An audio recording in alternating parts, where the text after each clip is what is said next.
Hi students, कैसे हो आप सब लोग। उम्मीद करता हूँ सब बढ़िया होंगे। और आज अपन एक्सरसाइज का सॉल्यूशन देखने जा रहे हैं चैप्टर नंबर 2 की यूनिट्स एंड मेजरमेंट। अच्छा, तो पहला क्वेश्चन क्या बोल रहा है, फटाक से आपके पास एनसीईआरटी हो या पीडीएफ हो तो फटाक से पीडीएफ ओपन कर दो और पहला क्वेश्चन पढ़ते हैं, fill in the blanks. A part क्या बोला था, volume of a cube of side 1 centimetre is equal to metre cube में बदलना है। तो वॉल्यूम क्या होता है क्यूब का, साइड का क्यूब, ए क्यूब साइड 1 सेंटीमीटर, पर आपको आंसर चाहिए मीटर क्यूब में। आपको पता है 1 metre equal to 100 centimetre, 1 metre equal to 100 centimetre. तो 1 सेंटीमीटर इक्वल टू कितना हो जाएगा, 10 की पावर -2 मीटर। और 100 नीचे चला जाएगा ना, 1/100 को 10 की पावर -2 लिख सकता हूं, 1/100 को 10 की पावर -2 लिख सकता हूं। ओके, तो ये 1 सेंटीमीटर का क्यूब, तो अब क्या हो जाएगा, वॉल्यूम इक्वल टू, वॉल्यूम को मैं v से रिप्रेजेंट कर रहा हूं, वॉल्यूम इक्वल टू 10 की पावर -2 का क्यूब, और ये हो जाएगा मीटर क्यूब। अच्छा, तो 10 की पावर -2 का क्यूब कितना हो जाएगा, 10 की power -6 metre cube. This is your answer. Volume मिल गया 10 की पावर -6 मीटर क्यूब। सबको क्लियर है, फॉर्मूला आता, बहुत इजी क्वेश्चन है। सेकेंड क्वेश्चन क्या बोल रहा है, बी पार्ट, कि the surface area of solid cylinder of radius 2 centimetre and height 10 centimetre. Radius कितनी, 2 सेंटीमीटर, हाइट कितनी, 10 सेंटीमीटर। क्या है, solid cylinder is equal to mm square, millimetre square में एरिया बोला है। एरिया होता है क्या, देखो सॉलिड सिलेंडर की बात कर रहा हूं, सॉलिड सिलेंडर, इसका मतलब क्या, बाहर वाला सरफेस एरिया एंड ऊपर वाली ये सरफेस और नीचे वाली ये सरफेस। देखो ऊपर वाले का हिस्सा कितना हो जाएगा, पाई आर स्क्वायर, नीचे वाले का भी कितना हो जाएगा, पाई आर स्क्वायर। और ये वाली सरफेस है ना, 2 पाई आर इंटू एच, अरे 2 पाई आर इंटू ये कितनी हाइट है, एच, तो ये वाला हो जाएगा लेटरल सरफेस का 2 पाई आर इंटू एच। तो टोटल सरफेस एरिया कितना हो गया, 2 pi R square, pi R square 2 pi R square plus 2 pi R into H. क्या समझ में आया नहीं है, फटाक से ये वाली वैल्यू पुट करो। अब सेंटीमीटर को mm में बदल दो और इस हाइट को भी किस में बदल दो, mm में बदल दो। तो फटाक से ये वाली mm, आपको पता है 1 centimetre equal to 10 mm, 1 centimetre equal to कितना, 10 mm। फटाक से 1 सेंटीमीटर इक्वल टू 10 mm। तो r को मैं 20 mm लिख सकता हूं, r can be written as 20 mm, और इसको मैं ऐसा लिख सकता हूं 100 mm। यस और नो, फटाक से ये वाली वैल्यू यहां पे पुट कर दो और s की वैल्यू आपको मिलेगी, कैलकुलेटर से सॉल्व कर लो। s की वैल्यू, पाई की वैल्यू ले लेना 3.14, पाई की वैल्यू कितनी ले लेना, 3.14, 3.14, पाई की वैल्यू ले लेना 3.14। इसे सॉल्व करोगे ना 3.14, और r स्क्वायर, r पता है आपको 20 mm, h पता है 100 mm, इन सब का स्क्वायर करोगे तो आपके पास आंसर मिलेगा 15085। आंसर कितना मिलेगा, 15085, सॉरी mm स्क्वायर। क्या समझ में आया नहीं आया, बिल्कुल फॉर्मूला बेस्ड क्वेश्चन था, कोई ज्यादा कंसेप्चुअल नहीं था। अगला क्वेश्चन है, vehicle moving with a speed of 18 kilometre per hour covers metre in 1 second. Okay, vehicle की स्पीड कितनी गिवन है आपको, व्हीकल की स्पीड, सी पार्ट कर रहा है, व्हीकल की स्पीड है आपको 18 किलोमीटर पर आवर। अब देखो इसको मीटर पर सेकंड में बदलना है, तो 18 किलोमीटर मतलब कितना, 100 मीटर, 1000 मीटर, 1000 मीटर, और ओवर में कितने सेकंड होते हैं, 3600 सेकंड। अब देखो ये जीरो गया, 18 दूनी 36, 2 और ये चला गया, तो ये आ गया 5 मीटर पर सेकंड। अब क्या बोल रहा है, इसका क्या मतलब कि 5 मीटर 1 सेकंड में कवर करेगा। तो यही तो क्वेश्चन पूछ रहा है कि 5 मीटर इन 1 सेकंड, तो आंसर होगा 5 मीटर। कितना मीटर, 5 मीटर, आंसर 5 होगा। डी पार्ट क्या बोला था, relative density of lead is 11.3, its density is gram per centimetre cube और किलोग्राम पर मीटर क्यूब। अच्छा, रिलेटिव डेंसिटी का कॉन्सेप्ट समझ लो। कि रिलेटिव डेंसिटी होती क्या है। फॉर्मूला याद रखना आज से, बहुत काम आएगा केमिस्ट्री और फिजिक्स में। रिलेटिव डेंसिटी होती क्या, रिलेटिव डेंसिटी, इसका फॉर्मूला लिख लो, density of body upon density of water. इसका फॉर्मूला याद रखो, रिलेटिव डेंसिटी का फॉर्मूला होता है density of body divide by density of water, सारे बच्चे इस फॉर्मूले को नोट कर लेंगे, ये विजिबल है ना, कैमरा की फ्रेम में है ना, okay. Relative density of body upon density of water. Relative density unit less होती है, देखो ओनली 11.3 गिवन है, क्योंकि density upon density unit cancel हो जाएगा ना, मीटर ग्राम पर मीटर जो भी हो। तो डेंसिटी ऑफ वाटर और डेंसिटी ऑफ बॉडी, आपको किसकी डेंसिटी चाहिए, बॉडी की, इट्स डेंसिटी। तो डेंसिटी ऑफ बॉडी क्या हो जाएगा, density of body equal to relative density कितनी 11.3 इंटू डेंसिटी ऑफ वाटर कितना होता है, ग्राम पर सेंटीमीटर क्यूब। वाटर की डेंसिटी थी 1 ग्राम पर सेंटीमीटर क्यूब, तो इसको सॉल्व करो तो आंसर कितना आ जाएगा 11.3 ग्राम पर सेंटीमीटर क्यूब। ये सेंटीमीटर क्यूब ऊपर जाता है ना, तो माइनस ऐसे सेंटीमीटर की पावर -3।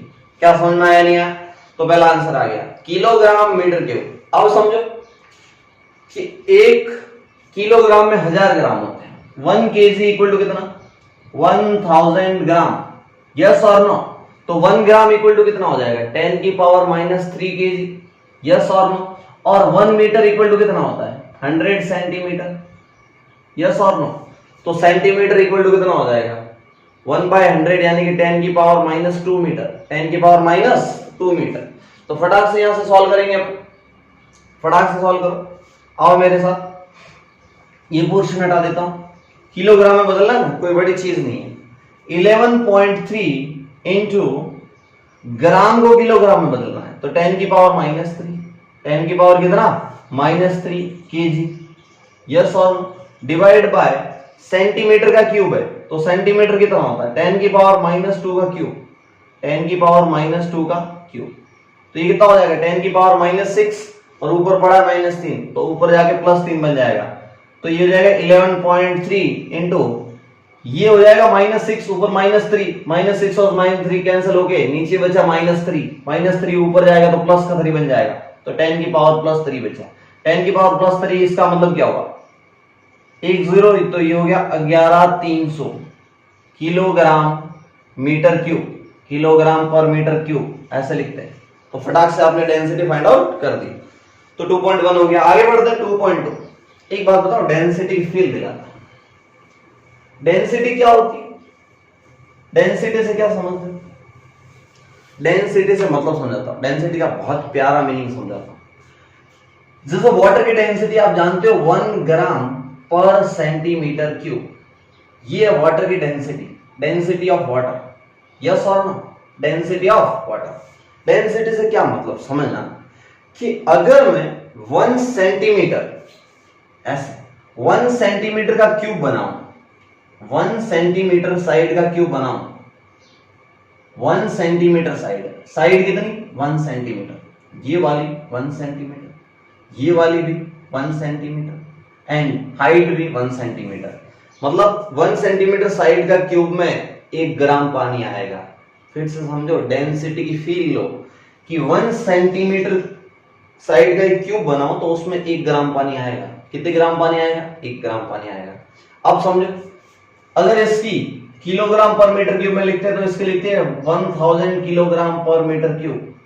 समझ में आया नहीं है, कैसे चेंज करते, ग्राम को किलोग्राम में बदलना है तो फटाक से बदलो, ग्राम को किलोग्राम में 1 इंटू 10 की पावर -3 kg, और सेंटीमीटर क्यूब को बदलना है तो 10 की पावर -2 मीटर क्यूब और उसका पावर 3 हो जाएगा, तो ये हो गया नीचे मीटर क्यूब।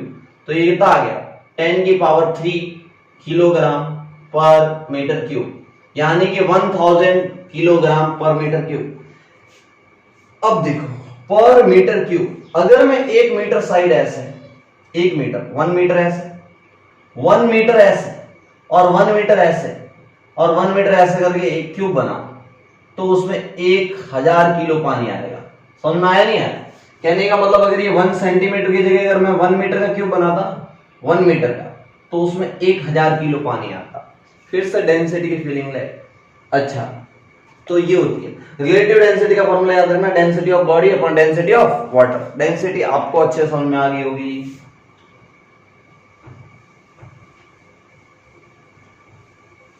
नेक्स्ट क्वेश्चन 2.2 क्या बोल रहा है? 2.2 क्वेश्चन क्या बोल रहा है? फटाक से देखो सारे बच्चे, रीड करो, समझो। Fill in the blanks by suitable conversion of unit 1 kg metre square second, metre per second square. अच्छा, metre square per second square ना। ए पार्ट 2.2 का ए पार्ट क्या बोल रहा है कि 1 kg मीटर स्क्वायर सेकेंड का इनवर्स का स्क्वायर, ठीक है, इक्वल टू आपको क्या लिखना होगा? ग्राम सेंटीमीटर स्क्वायर सेकेंड को एज इट इज रखना है। बहुत आसान है। किलोग्राम में कितने ग्राम होते हैं? 1000 ग्राम। तो ये हो गया 1 इंटू किलोग्राम को लिखा मैंने 1000 ग्राम। बहुत बढ़िया। मीटर में कितना सेंटीमीटर होता है? 1 मीटर इक्वल टू 100 सेंटीमीटर। तो 100 सेंटीमीटर का होल स्क्वायर। अरे यार, मीटर का स्क्वायर है ना, इंटू सेकेंड इनवर्स का, ऐसे एज इट इज रहेगा स्क्वायर। ये कितना आ गया? 1000, और यहां से कितना आ जाएगा? 10 की पावर 4, और ये कितनी? 10 की पावर 3, तो टोटल आ जाएगा 10 की power 7 gram centimetre square second square per second square. तो यहां आ गया आंसर 10 की पावर 7। कितना आ गया? 10 की पावर 7। अगला क्वेश्चन है कि 1 मीटर इक्वल टू कितना लाइट ईयर? कल की क्लास में बताया था मैंने, बोला लाइट ईयर क्या होता है कि लाइट एक साल में जितनी डिस्टेंस ट्रेवल करे वो होगा 1 लाइट ईयर के इक्वल। तो 1 लाइट ईयर इक्वल टू कितना होता है? याद करो फटाक से डाटा। 9.46 इंटू 10 की पावर 15, 9.46 इंटू 10 की पावर 15 मीटर। तो 1 मीटर इक्वल टू कितना हो जाएगा? तो यहां से आ जाएगा 1 metre equal to 1 light year divide by 9.46 into 10 की पावर 15। इसको कैलकुलेटर से सॉल्व करो। 10 की पावर 15 ऊपर जाएगा तो 10 की पावर -15 बन जाएगा। ऊपर नीचे 10 से मल्टीप्लाई करो तो ये कितना आता है? 1.05 इंटू 10 की पावर -16 लाइट ईयर। वो समझ में आया नहीं है? तो ये आ गया 1.05 इंटू 10 की पावर -16 लाइट ईयर। अगला C part 3 metre per second square. सी पार्ट बोल रहा है 3 मीटर पर सेकेंड स्क्वायर। इसको किस में कन्वर्ट करना है? Kilometre over square. Okay, kilometre में बदलना है। तो मीटर, आपको ये चीज पता होनी चाहिए, 1 किलोमीटर इक्वल टू कितना मीटर होता है? 1000 मीटर। अच्छा, और 1 ओवर इक्वल टू कितना सेकंड होता है? 1 ओवर इक्वल टू कितना सेकंड होता है? देखो, 1 ओवर में कितने मिनट? 60 मिनट, और 1 मिनट में 60 सेकंड, मतलब 3600 सेकंड। 1 ओवर इक्वल टू कितना? इतना। ओके, तो यहां से मीटर को लिखो 3, मीटर को लिखो किलोमीटर में 10 की power -3 kilometre, divide by second का स्क्वायर। तो यहां से सेकंड कितना आ जाएगा? 1/3600। अरे सेकंड कितना आ जाएगा? 1/3600 ओवर का स्क्वायर। यस और नो? तो यहां से कैलकुलेशन करो फटाक से। 3 इंटू 10 की पावर -3, और ये ऊपर चला जाएगा 3600 का स्क्वायर, मतलब 36 का स्क्वायर इंटू 100 का स्क्वायर कितना हो जाएगा? 10 की पावर 4। 10 की पावर कितना हो जाएगा? 4। और आंसर किस में आ जाएगा? Kilometre over square. अरे आएगा नहीं आएगा? Kilometre over square. कुछ समझ में आ रहा है नहीं यार?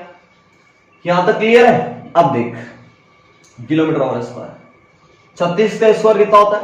36 का स्क्वायर फटाक से 36 का स्क्वायर होता है कितना होगा? कैसे करोगे? कैलकुलेटर से फटाक से कैलकुलेटर निकालो, करो, मैं मन में कर रहा हूं।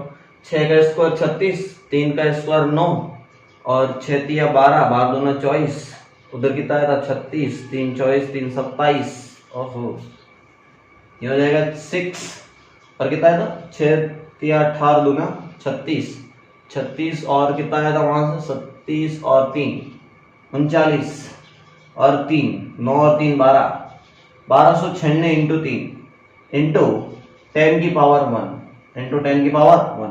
इसको फटाक से कैलकुलेटर से सॉल्व करो। 1296 को 3 से मल्टीप्लाई करो मैं इसको सीधा करूंगा बिना कैलकुलेटर, मैं इसको 1296 मानूंगा नहीं, मैं 1300 मान लूंगा। तो 1300 इंटू 3 कितना हो जाएगा, 1300 इंटू 3, 13 39, तो ये हो गया 13 39, कितना हो गया 39,000, कितना 39,000। तो उसमें से आपको कितने माइनस कर देने, 12, अरे यार कितने माइनस कर देने 12, तो ये 38,000 कुछ आएगा। तो आंसर कितना आ रहा है इसका, इसका आंसर कितना आ रहा है,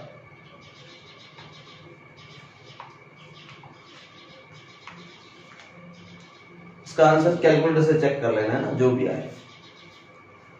हाँ तो ये आगे कैलकुलेशन कर लेना, ये कितना आया 3 इंटू, आगे सॉल्व कर देना, आगे सॉल्व कर देना। आगे बढ़ते हैं, अगला क्वेश्चन क्या बोल रहा है कि G ग्रेविटेशनल कांस्टेंट 6.67 इंटू 10 की पावर -11। अगला डी पार्ट करते हैं फटाक से, इस क्वेश्चन का डी पार्ट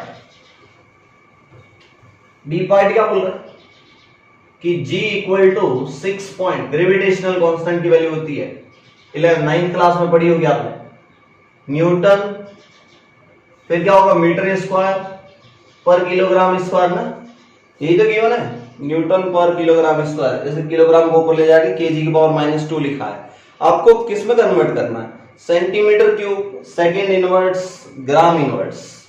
ओके, इसको सीजीएस यूनिट में, ये ऐसा यूनिट है, ये पीछे वाली कौन सी यूनिट है, ऐसा यूनिट, कैसी यूनिट है, ऐसा unit, centimetre gram second, CGS हुआ ना, centimetre gram second, CGS unit में कन्वर्ट करना है।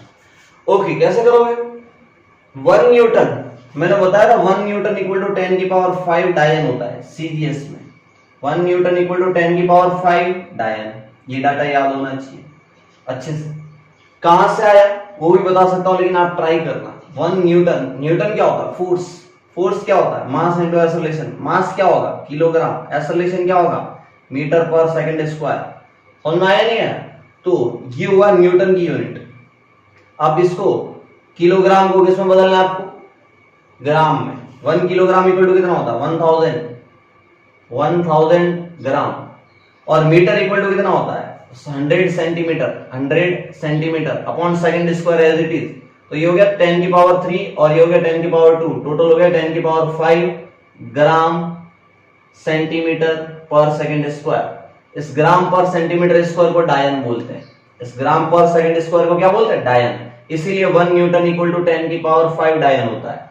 क्या समझ में आया नहीं आया, फिर से सीख लो, अब याद रखना 1 न्यूटन इक्वल टू 10 की पावर 5 डायन। ओके, उसका यूज करेंगे, सारे बच्चे ये चीज नोट कर लो, मैं रफ कर रहा हूं। 1 न्यूटन इक्वल टू 10 की पावर 5 डायन। ओके, अब देखो 6.67 इंटू 10 की पावर -11, और न्यूटन को लिख लिया मैंने 10 की पावर 5 डायन। डायन का मतलब क्या, डायन का मतलब क्या, gram centimetre per second square, metre square. 1 metre में कितने सेंटीमीटर होते हैं 100, तो यहां हो जाएगा 100 का square centimetre square. Okay, divide by KG का स्क्वायर, केजी को ग्राम में लिखो, 1 केजी इक्वल टू कितना होता है 1000 ग्राम का स्क्वायर। यस और नो।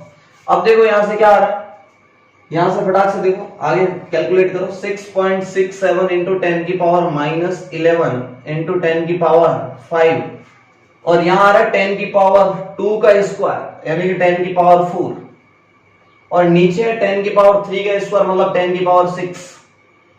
यस और नो। और बाकी आ गया ग्राम, ग्राम कट गया, नीचे ग्राम स्क्वायर है तो 1 ग्राम से 1 ग्राम कट गया, ग्राम ऊपर चला गया तो ग्राम इनवर्स। ओके, सेंटीमीटर और सेंटीमीटर का क्यूब हो गया, तो सेंटीमीटर का क्यूब हो गया, और सेकंड, अच्छा ये आ गया। अब देखो 10 की पावर 6 ऊपर 10 की पावर 5 कैंसिल हो गया, और एक इसमें से भी कैंसिल हो गया, 3 बच गया।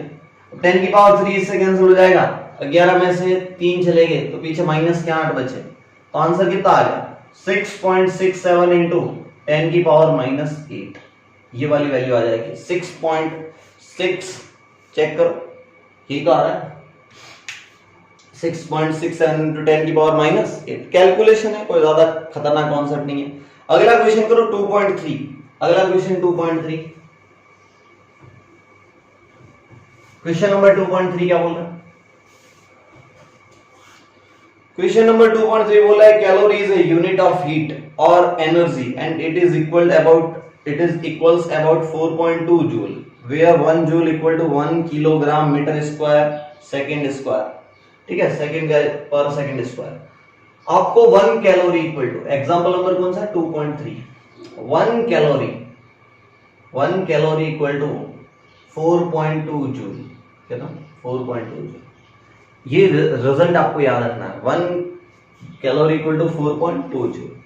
अब बोलो जूल किसकी यूनिट है? एनर्जी की, मतलब ये भी एनर्जी होगा ना। समझ में आ रहा नहीं आ रहा? बड़ी यूनिट है बट है तो एनर्जी। अब समझो कि जूल इक्वल टू इन्होंने दे रखा है, जूल इक्वल टू इन्होंने दे रखा है 4.2। 1 जूल इक्वल टू कितना दे रखा है? किलोग्राम। क्या दे रखा है? किलोग्राम मीटर स्क्वायर पर सेकंड स्क्वायर। ये हो गया एनर्जी। अच्छा, ये एनर्जी आया, इधर 1 calorie.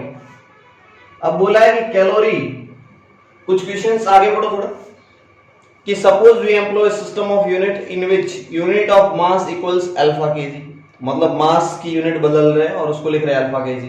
The unit of length beta metre, the unit of time gamma second, so that calorie has a magnitude of in terms of new unit. अच्छा, ये आपको प्रूफ करना है, शो दैट कराना है। तो प्रूफ करना बहुत आसान है। देखो कैसे, मैंने एक चीज बताई थी, बहुत ही बढ़िया चीज बताई थी कि फिजिकल क्वांटिटी इक्वल टू क्या होता है? Numerical value into unit. याद करो, ये सबसे पहले पढ़ाया था। फिजिकल क्वांटिटी इक्वल टू क्या होता है? Numerical value into unit. ये कांस्टेंट रहता है। अगर आप यूनिट बड़ी करोगे तो न्यूमेरिकल वैल्यू छोटी हो जाएगी, और यूनिट छोटी करोगे तो न्यूमेरिकल वैल्यू बड़ी हो जाएगी। कैसे? 1 केजी है इक्वल टू 1000 ग्राम। देखो, आपने ये केजी बड़ी यूनिट होती है, इसको छोटी यूनिट में बदला तो ये वाला नंबर बढ़ गया ना। कहने का मतलब number 1 into unit 1 equal to number 2 into unit 2। ये फॉर्मूला सबको याद होगा। Number 1 into unit 1 equal to number 2 into unit 2। ये वाला फॉर्मूला इंपॉर्टेंट है, याद रखना। तो देखो, इसका यूज करूंगा। नंबर 1 इंटू यूनिट 1 क्या है? कैलोरी। यूनिट 1 क्या है? कैलोरी। अब समझने की कोशिश करना, कैलोरी का आपको मैग्नीट्यूड फाइंड आउट करना है। Unit 1 into number 1 into unit 1 equal to number 2 into unit 2। अब देखो, कैलोरी में इन्होंने क्या किया? कैलोरी में इन्होंने बोला कि ये जो इसका मैग्नीट्यूड आएगा, कैलोरी के पास में क्या, कैलोरी का क्या मैग्नीट्यूड होगा? पहले बताओ, कैलोरी है एक तरीके से एनर्जी की यूनिट, और कैलोरी में भी क्या? अल्फा केजी आ जाएगा। बस केजी की जगह क्या आ जाएगा? Alpha KG. तो समझो यहां पे क्या हो जाएगा, इसकी न्यूमेरिकल वैल्यू अपने को पता नहीं, कैलोरी में कितना आ जाएगा? Alpha KG. फिर आ जाएगा बीटा मीटर का whole square divide by gamma second का होल स्क्वायर। बस आपने बदल देना है कि सेकंड को किसमें बदल दिया? गामा सेकंड में। इक्वल टू n2 की वैल्यू कितनी है? 4.2 इनटू किलोग्राम मीटर स्क्वायर पर सेकंड स्क्वायर। देखो यहां से केजी गया, मीटर्स में स्क्वायर होगा तो मीटर स्क्वायर गया, सेकंड का भी स्क्वायर हो जाएगा तो सेकंड स्क्वायर भी गया। यहां से n1 की वैल्यू क्या है? जो कैलोरी का मैग्नीट्यूड होगा वो क्या है? फटाक से सारे बच्चे देखेंगे, इस साइड में कर रहा हूं। नंबर 1 आ जाएगा, देखो अल्फा डिवाइड में जाएगा तो अल्फा का इनवर्स हो जाएगा, और 4.2 एज इट इज पड़ा है तो 4.2 अल्फा का इनवर्स। फिर ये बीटा स्क्वायर है, नीचे जाएगा तो बीटा की पावर -2। ये गामा है ना, स्क्वायर है, उधर जाके क्रॉस मल्टीप्लाई होके गामा स्क्वायर। क्या यही तो प्रूफ करना था? चलो देखो, फटाक से हेंस प्रूफ हो गया। ये क्या हो गया? HP hence proof. ठीक है, नेक्स्ट क्वेश्चन देखो 2.4, बहुत ही इजी क्वेश्चन। 2.4 देखो, 2.4 देखो कैसे किया। इस फॉर्मूले को याद रखना, number 1 into unit 1 equal to number 2 into unit 2। Calorie energy की यूनिट है, इसलिए मैंने केजी को अल्फा केजी और मीटर को बीटा मीटर एंड सेकंड को गामा सेकंड से रिप्लेस करके ये प्रूफ कर दिया। ओके, 2.4 2.4 पढ़ो सारे बच्चे। 2.4 क्या बोल रहा है कि explain this statement clearly, to call a dimensional quantity large और small is meaningless without specifying a standard for comparison. In view of this reframe the following statement where necessary. आपको बोलना है कि लार्ज और स्मॉल किसके respect में। आप कुछ बता नहीं सकते कि लार्ज, देखो हाथी का वेट लार्ज होता है पर किसके रेस्पेक्ट में, एक चींटी के रेस्पेक्ट में। वो समझ में आ रहा नहीं आ रहा? तो ऐसे देखो, अर्थ का वेट एक इंसान के वेट से बहुत ज्यादा होता है, बहुत लार्ज होता है, ठीक है।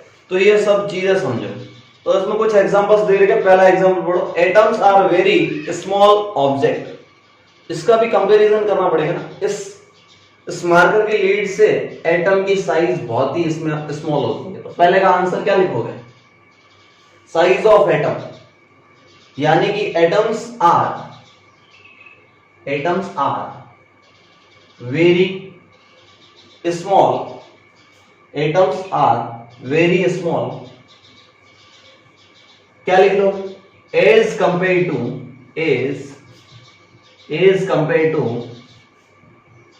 Size of lead of marker या साइज ऑफ कॉइन समझ दो ना। कॉइन के सामने एटम बहुत छोटा होगा, एटम दिखता ही नहीं है ना। तो ऐसे, यानी कि स्मॉल और लार्ज आर रिलेटिव टर्म। एक चीज लिख लेना, स्मॉल एंड लार्ज, स्मॉल और large are relative term. Are कैसी टर्म है? Relative term. मतलब ये रिलेटिव टर्म है, किसी के रेस्पेक्ट में इसको देखेंगे, ठीक है। स्मॉल और लार्ज आर रिलेटिव टर्म्स, यानी कि स्मॉल और लार्ज किसी के रेफरेंस में देखेंगे। समझ में आ रहा है नहीं आ रहा? मतलब देखो, एक ह्यूमन बीइंग का वेट अर्थ के वेट से बहुत स्मॉल है। तो समझ में आ रहा है नहीं आ रहा? तो यहां पे आपने कंपैरिजन की, रिलेटिव समझ में आया? अच्छा, आगे बढ़ते। A jet plane moves with a great speed, बहुत ज्यादा स्पीड से। तो compare to speed of a vehicle on a road, ऐसा भी बोल सकता हूं, या फिर स्पीड ऑफ ए मैन, ठीक है। हाँ, अगला कि the air inside this room contains a large number of molecules. इस रूम में बहुत सारे मॉलिक्यूल्स हैं, as compare to number of books या नंबर ऑफ बेड, कुछ भी बोल सकते हैं ना, ठीक है। अगला वाला, इस रूम में अगला वाला बोला है proton is much more massive than electron. Proton होता है वो इलेक्ट्रॉन से, इसमें कंपैरिजन ऑलरेडी दे दी इन्होंने कि प्रोटॉन इलेक्ट्रॉन से मच मोर हैवियर होता है, ठीक है। यानी कि मास ऑफ प्रोटॉन बहुत ज्यादा होता है इलेक्ट्रॉन के मास से। अगला वाला स्टेटमेंट पढ़ो। तो ई में तो ऑलरेडी कंपैरिजन गिवन है। The speed of sound is much smaller than speed of light. ये भी चीज कि स्पीड ऑफ साउंड बहुत स्मॉल होती है, किसकी स्पीड से? लाइट की स्पीड से। तो ऑलरेडी कंपैरिजन दे रखा है। इसका बहुत अच्छा फिनोमेना बताता हूं कि बिजली चमकती है ना, तो पहले दिखाई देती है और फिर आवाज सुनाई देती है, क्योंकि लाइट फास्ट ट्रेवल करती है एंड उसके बाद साउंड आती है, ठीक है। अगला वाला क्वेश्चन नंबर 2.5।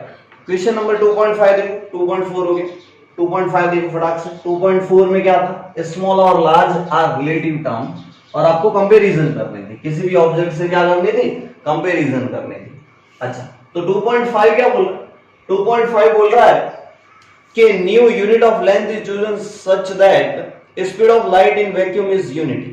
एक न्यू यूनिट चूज करनी है कि स्पीड ऑफ लाइट वैक्यूम में कितनी हो जाए? 1 यूनिटी, यानी कि 1 हो जाए।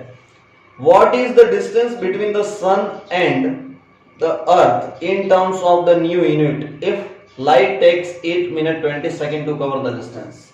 यानी कि सन से अर्थ पे, सन से कहां पे? अर्थ पे। सन से अर्थ पे आने में 8 मिनट और 20 सेकंड, ये होता 22 सेकंड, पर इन्होंने बोला 20 सेकंड। 8 मिनट और 20 सेकंड, तो 8 इंटू 60 सेकंड प्लस 20 सेकंड, तो टोटल कितना सेकंड हुआ? 8 से 48, 480, और ये हो गया 500 सेकंड, 500 सेकंड। कितना सेकंड? 500 सेकंड। ओके, इतना टाइम लेगा। और इन्होंने बोला है कि लाइट की स्पीड वैक्यूम का यूनिट ही हो जाए। यहां अपन वैक्यूम कंसिडर कर देते हैं। लाइट की स्पीड क्या होती है? Speed of light 10th class में पढ़ी होगी ना, speed of light. Speed of light 3 into 10 की power 8 metre per second. 3 into 10 की पावर 8 मीटर पर सेकेंड। आप एक न्यू यूनिट चूज करो। इस मीटर को कुछ ऐसा चूज करो कि ये पूरा मिला के 1 हो जाए, यानी कि 1 इंटू कुछ न्यू यूनिट पर सेकेंड। क्या समझ में आया नहीं आया? अच्छा, तो इसके टर्म्स में ये डिस्टेंस कितनी हो जाएगी? आपको पता है ये डिस्टेंस कवर करना है तो वेलोसिटी इंटू टाइम। तो डिस्टेंस क्या होगी? ये वाली डिस्टेंस कवर करनी है तो d बराबर वेलोसिटी इंटू टाइम। वेलोसिटी कितना है? 1 इंटू न्यू यूनिट पर सेकेंड इंटू टाइम कितना है? 500 सेकेंड। तो आंसर कितना आ गया? 500 न्यू यूनिट। अर्थ और सन के बीच की डिस्टेंस आ गई 500 न्यू यूनिट। आपने जो न्यू यूनिट चूज किया वो ऐसा। तो क्वेश्चन नंबर 2.5 ठीक है, कोई खास नहीं। 2.6 क्या बोल रहा है? Which of the following is most precise device for measuring length. Length major करने के लिए कौन सा मोस्ट प्रिसाइज होगा? अब समझो कि ये कैसे पता चलेगा। अगर मैं किसी थ्रेड का डायमीटर आपको बोलूंगी इसका डायमीटर कितना होगा, तो आप मीटर स्केल से मेजर नहीं कर सकते। इसके लिए आपको लैब में दो इंस्ट्रूमेंट मिलेंगे, एक होगा वर्नियर कैलिपर्स और दूसरा होगा स्क्रू गेज। दो इंस्ट्रूमेंट होते हैं, एक वर्नियर कैलिपर्स, दूसरा होता है स्क्रू गेज। ये क्या होता है? मोर एक्यूरेट होता है क्योंकि इनका लिस्ट काउंट बहुत कम होता है। लिस्ट काउंट का क्या मतलब समझो? लिस्ट काउंट का क्या मतलब? लिस्ट काउंट समझो अच्छे से कि लिस्ट काउंट मतलब मिनिमम कितना मेजर कर सके। लिस्ट काउंट का मतलब होता है कि वो डिवाइस मिनिमम कितना मेजर कर सके। जो नॉर्मल अपने स्कूल स्केल होती है ना ज्योमेट्री बॉक्स में, वो मिनिमम कितना मेजर कर सकती है? 1 mm। तो उसका लिस्ट काउंट हो जाएगा 1 mm। कल मैंने सिखाया था वर्नियर होता है, वर्नियर कैलिपर्स, उसका होता है 0.1 mm। और एक स्क्रू गेज होता है, कुछ नहीं बहुत इंटरेस्टिंग होता है, जो आपके लैब में होता है 0.1 mm। ये होते normal vernier callipers, screw gauge, ठीक है। और ये थी अपनी नॉर्मल मीटर स्केल। नॉर्मल क्या थी? Metre scale. इन सब के लिस्ट काउंट मैंने बता दी। अब ये लिस्ट काउंट चेंज कर सकते हैं। आपने कोई नई स्केल बना दी जिसका मिनिमम मेजरमेंट करने का और लेंथ कम, तो लिस्ट काउंट चेंज कर सकता है। तो पहला आपको क्वेश्चन क्या बोल रहा है? A point, a vernier callipers with 20 division on the sliding scale. 20 division. वैसे ये क्वेश्चन 2.6 आपको मैं वर्नियर कैलिपर पढ़ाने के बाद ही कराऊंगा, बट फिर भी सॉल्यूशन देख लो। 2.6 वर्नियर कैलिपर में कितने डिवीजन है? स्लाइडिंग वाले में, स्लाइडिंग वाले में 20 डिवीजन। कितने डिवीजन? 20 डिवीजन।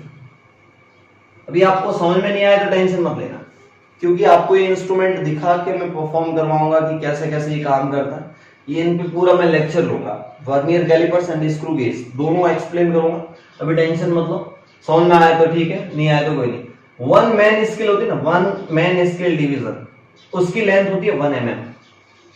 मैन स्केल होती है, उसकी लेंथ कितनी होती है? 1 mm।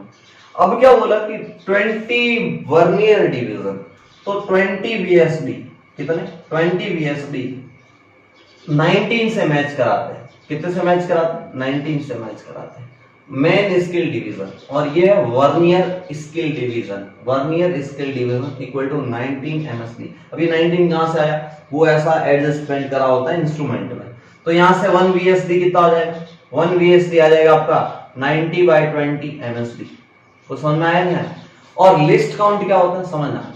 लिस्ट काउंट होता है basically 1 MSD minus 1 VSD। 1 MSD कितना है? 1 mm। इसको 1 ही रहने दो, 1 mm माइनस 1 VSD 90/20 और MSD mm के इक्वल हो गया, तो 90/20 mm। एलसीएम कितना आ जाएगा? 20। 20 माइनस 19 कितना हो जाएगा? 1/20 mm। तो इसका आंसर आया 1/20 mm।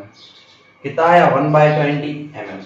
ओके, बहुत बढ़िया, 1/20 mm आया। इसको आगे अगला चेक करते, बी ऑप्शन चेक करते। इसका लिस्ट काउंट आया 1/20 mm। बी दे रखा है screw goes off pitch 1 mm 100 division on circular division, ठीक है।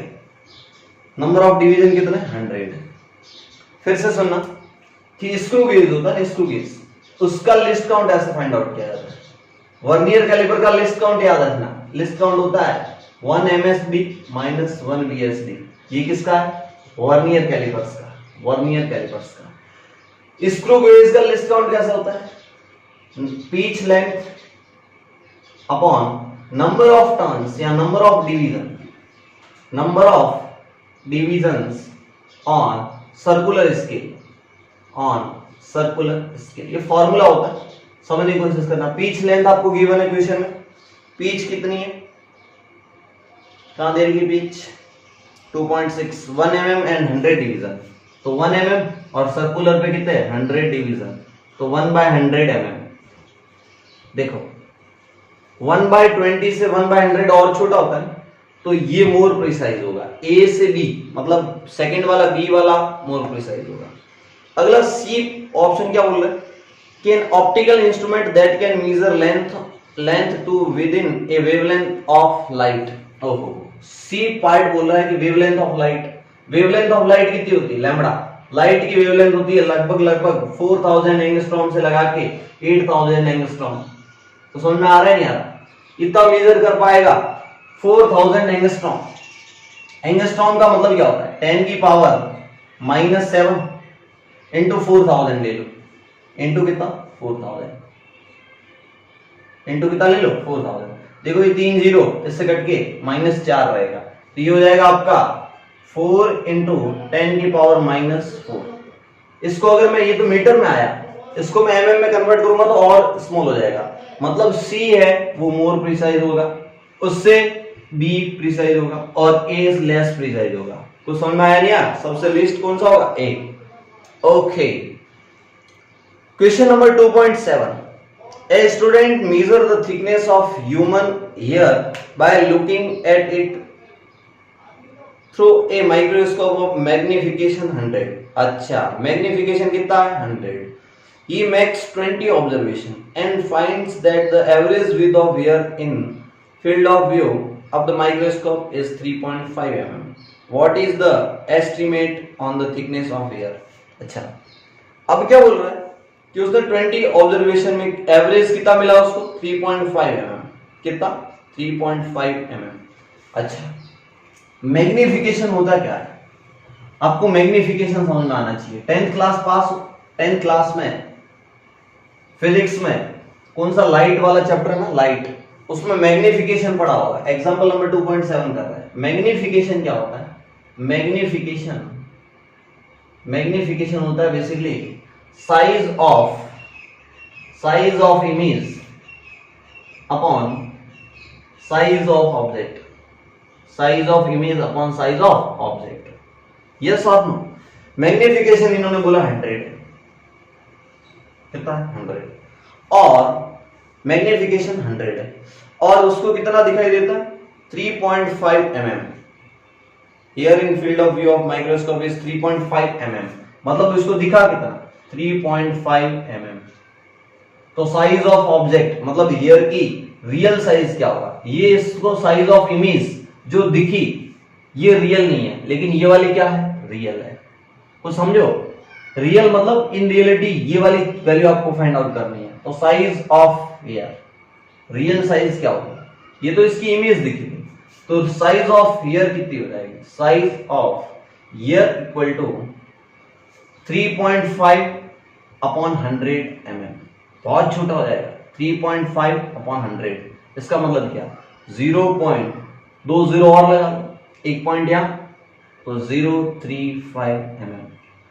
इतना छोटा होगा ईयर का जो भी डायमीटर। क्या दिखा इन्होंने? ठीक है, अगला वाला, अगला क्वेश्चन फटाक से यहां तक नोट कर लो सारे बच्चे। अगर कहीं डाउट आ रहा है लास्ट क्वेश्चन 2.6 में, टेंशन मत लो, जब अपनी स्कूल खुलेगी फिर से मैं दोनों इंस्ट्रूमेंट आपको दिखा दूंगा, लैब में पड़े। अगला 2.8 क्या बोल रहा है कि answer the following, you are given a thread and metre scale, how will estimate the diameter of the thread. आपको मैं एक थ्रेड दे दूं और फिर मीटर स्केल दे दूं, आपको उसका डायमीटर मेजर करना है। आप एक्यूरेटली उसको मेजर नहीं कर पाओगे। क्यों? क्योंकि मीटर स्केल का अपना नॉर्मल लिस्ट काउंट कितना होता है? 1 mm। कितना होता है? 1 mm। तो 1 mm और वो तो और पतला होगा, तो आप मेजर नहीं कर पाओगे। इसका एक तरीका बताता हूं, बहुत ही सॉलिड तरीका है। 2.8 का ए पार्ट, 2.8 का ए पार्ट आप क्या करोगे, आपके पास कोई पेन या कोई ऐसा सिलेंड्रिकल ऑब्जेक्ट है, कैसा एकदम सिलेंड्रिकल ऑब्जेक्ट, जैसे मार्कर है, ये मार्कर एकदम सिलेंड्रिकल दिख रहा है, इस पे मैं क्या करूंगा, उस थ्रेड को वाइंड अप कर दूंगा, उस थ्रेड को क्या कर दूंगा, वाइंड अप कर दूंगा, कुछ ऐसे, उसको मैं ऐसा बहुत क्लोज वाइंड अप कर दूंगा, एक दूसरे के जस्ट टच में, ऊपर नहीं, एक दूसरे के जस्ट टच में, एक दूसरे को टच कर रहे हैं। और मैंने ये कितने टर्न्स है वो मैंने काउंट कर लिया है, लेट्स से n टर्न्स, कितने टर्न्स है, n टर्न्स, ये मेरे को याद होंगे, मान लो 10 टर्न्स है। फिर क्या, मैं मीटर स्केल से ये वाली लेंथ मेजर कर दूंगा, ये वाली लेंथ मैं आराम से मेजर कर दूंगा, ये वाली लेंथ मीटर स्केल से मैं मेजर कर लूंगा। तो अब समझो कि ये वाला डायमीटर है ना, ये वाला डायमीटर, ये इस थ्रेड का डायमीटर होगा, ये वाला 2 होगा, ये 3 होगा, ये 4 होगा, ऐसे n डायमीटर होगा, वही तो लेंथ के इक्वल होगा। तो लेंथ इक्वल टू क्या हो जाएगा, n टाइम्स डायमीटर, एक डायमीटर n टर्न्स है तो n डायमीटर, तो यहां से डायमीटर क्या आ गया, जो आपने स्केल से मेजर की लेंथ इस पूरे सेटअप की अपॉन कितने टर्न्स आपने डाले, तो आपको डायमीटर मिल गया। बहुत ही सुपर तरीका, ये बहुत अच्छा क्वेश्चन था, ये वाला क्वेश्चन अच्छा क्वेश्चन है। अगला, स्क्रू गेज है pitch of 1 mm and 200 division on circular scale. Do you think it is possible to increase the accuracy of the screw gauge arbitrarily by increasing the number of division on circular scale?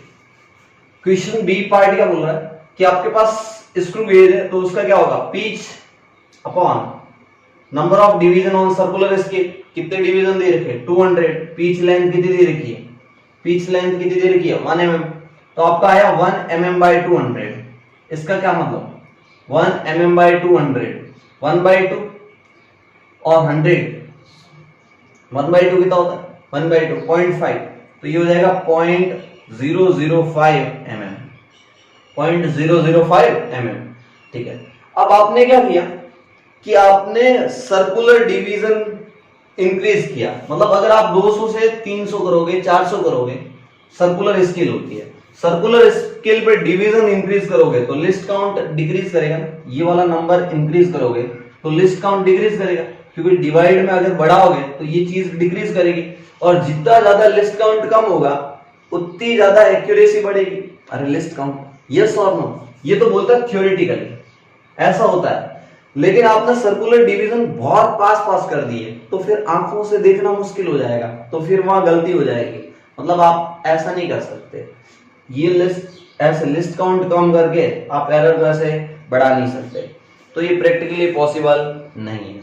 आगे बढ़ो, the mean क्या बोल रहा है अगला वाला, the mean diameter of thin brass rod is to be measured by vernier callipers, why is a set of 100 measurement of the diameter expected to yield a more reliable estimate than a set of 5 measurements are? Reason है कि जितने ज्यादा number of reading लोगे ना उतनी कम random error होगी। तो इसका आंसर लिखोगे to minimise random error, to minimise random error.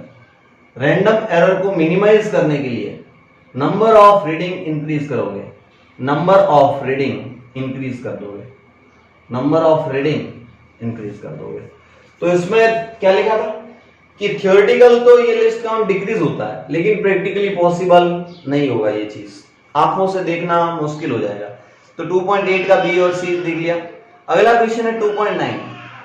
2.9 चलो यहीं तक करते हैं, 2.8 तक अगली क्लास में देखेंगे 2.9।